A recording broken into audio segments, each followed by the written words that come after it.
Good morning. Hope this Sunday morning finds everyone doing good, doing fine. And I pray today that you will be found in the house of God, serving God. Folks, Jesus is coming soon. It's time to get our hearts right with God.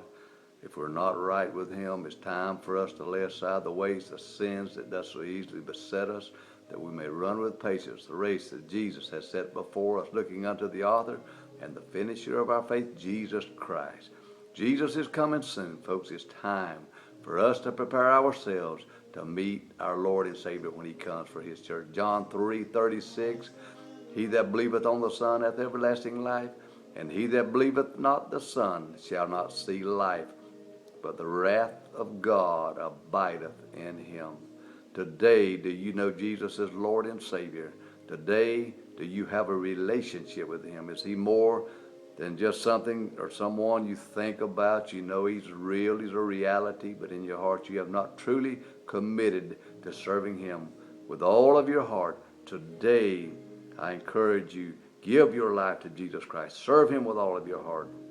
And today, whatever need you have in your life, if it's sickness in your body, He's our healer. If it's sins, He's the one that forgives us of our sins, and it all happened because of Calvary. And today there may be someone out here, you may be bound with sexual sins. It may be homosexuality. It may be lesbianism. I'm here to tell you today, Jesus Christ will set you free.